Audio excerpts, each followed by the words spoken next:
researchers, and welcome to today's Researchers Case Study blog. We have a really special guest joined with us today, but I'm going to let them introduce themselves. So please introduce yourself and tell us a little bit about your job. Thanks so much. So my name is César Rodríguez Valido.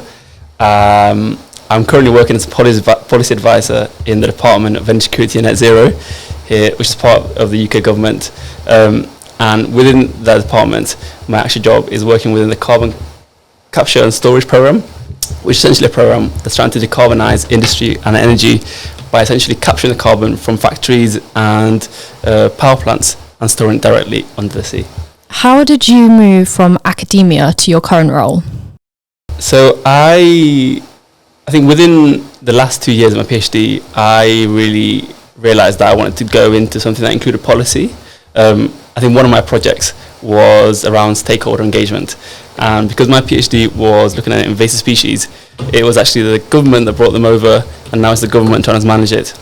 So it was quite different from my two other projects, which were kind of more computer-based, more field-based. This one, I was interviewing ex-politicians, kind of people in the local community, people that are trying to manage them in the different organizations, like the Environment Agency. And that kind of really gave me an insight into the world of how policy for kind of ecology is made for that research.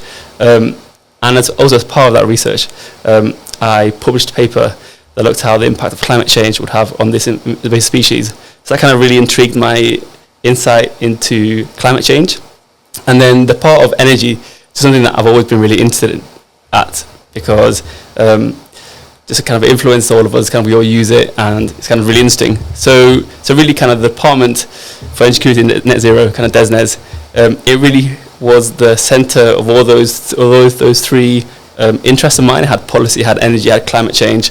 So within the last year, I kind of knew that that's what I wanted to do. And I applied for a lot of jobs in the department.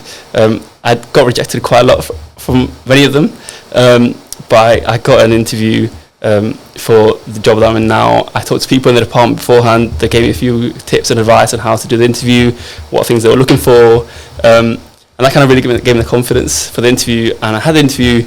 I think it went well, and then I finally ended up this job, and I'm really enjoying it. What does a normal working day look like for you? Yes, so my normal working day usually starts of kind of seeing the emails that I received either late the day before or early in the morning before work's even started, just checking whether there's anything kind of urgent that I need to do for that day.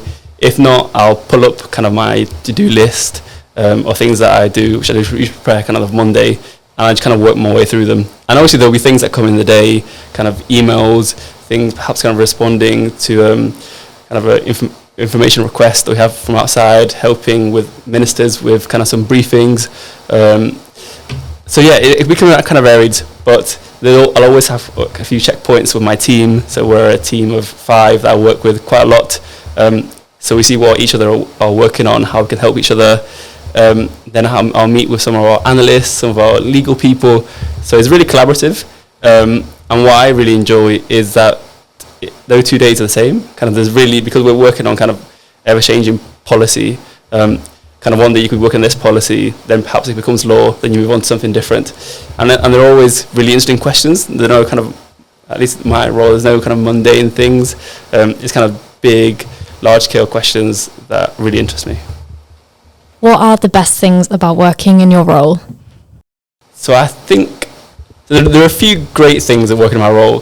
So great things are working with amazing people who are really passionate about what we do in the department.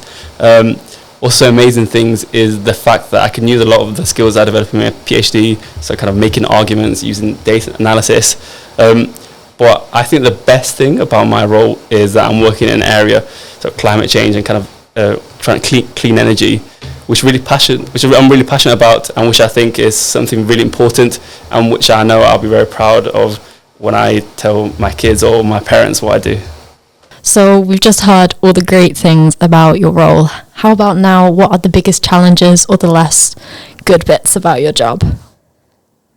So I think the biggest challenge, definitely coming from academia to policy, was that I went from being kind of perhaps kind of like an expert on this very niche thing that I was working on, to go into definitely not being an expert on this massive thing.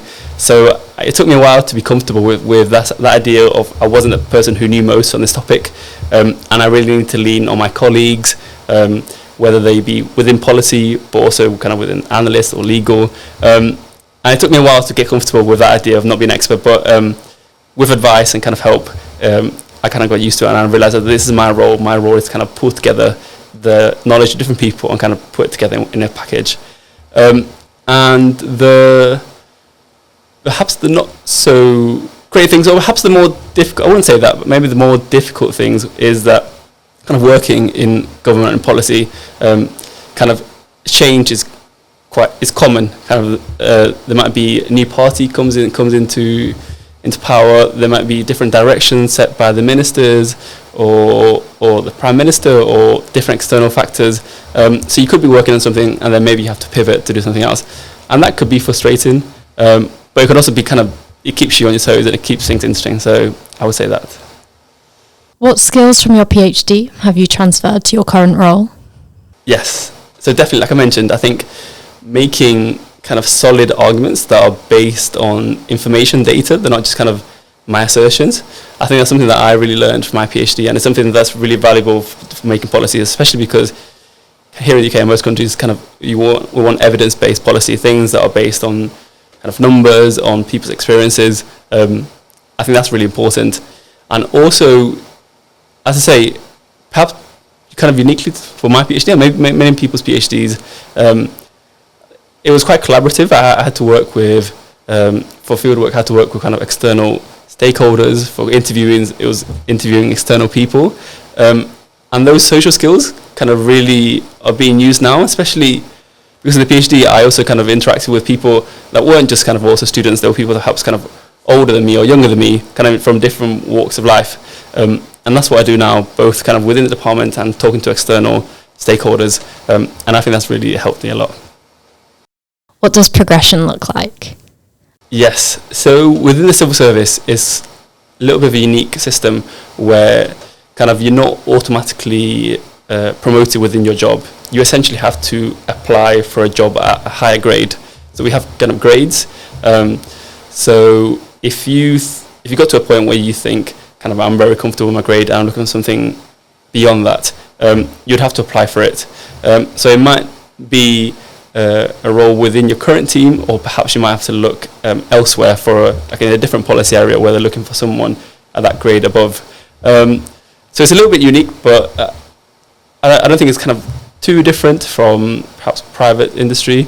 And I say kind of something that helps with that is also that kind of your line manager really helps you, and you kind of have regular meetings with them to see kind of how you're doing, how you feel in your current grade, when you think you might want to start looking for different things. So that kind of helps navigating that kind of unique system. Was there anything you did outside of university that helped you get your current role? Yes, so actually whilst I was doing my PhD, for a time I got involved with a student-led society. I was part of the committee, eventually I was president of that society, and that gave me a lot of kind of really good kind of soft skills, developed a lot of soft skills, kind of leadership, working with different people, and through that I met some friends, and together we were really passionate about the fact that we were young Latin Americans living in the UK, and we got talking, and we saw that a lot of young Latin Americans also had barriers. So they found it more difficult to get jobs, they kind of lack of representation, or they didn't know how kind of the UK system worked in many ways. So we got together and we decided that we were actually going to create a charity to help other young Latin Americans around the UK. So actually in the penultimate year of my PhD, we started meetings with it. We eventually registered the charity in 2023. It's called Empower LATAM UK.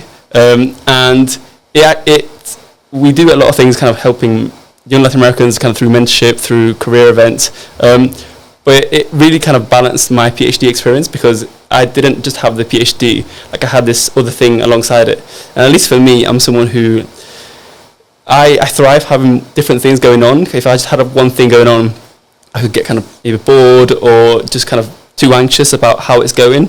having the PhD and also the charity alongside kind of balanced my life, and it gave me motivation for both things. Perhaps one thing was a little bit lower, the other thing was picking up and was really interesting, and I think that really helped me doing the PhD, and it also helped me get the job that I'm in now, because when I was interviewing, they asked me how I've demonstrated different skills, and perhaps there were skills that I didn't develop doing a PhD, but I did develop in the society and the charity.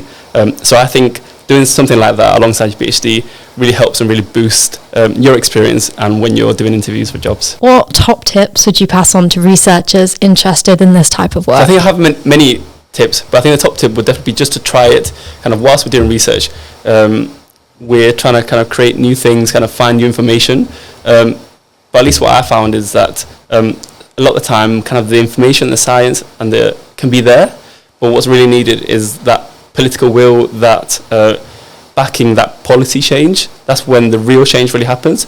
So what I would say is that if you're really passionate about something that you're researching and you want to see change happen or an improvement that you think would improve that, try policy, because that's where, even if you do it for a while and you go back to academia, then at least you'll know kind of how it works and how you can influence it. So yeah, I think just try it and kind of see what change you can make. Thank you so much, César, for sharing your story with us. Researchers, we do have loads of other case studies on our website, so do make sure to check them out, and have a great day.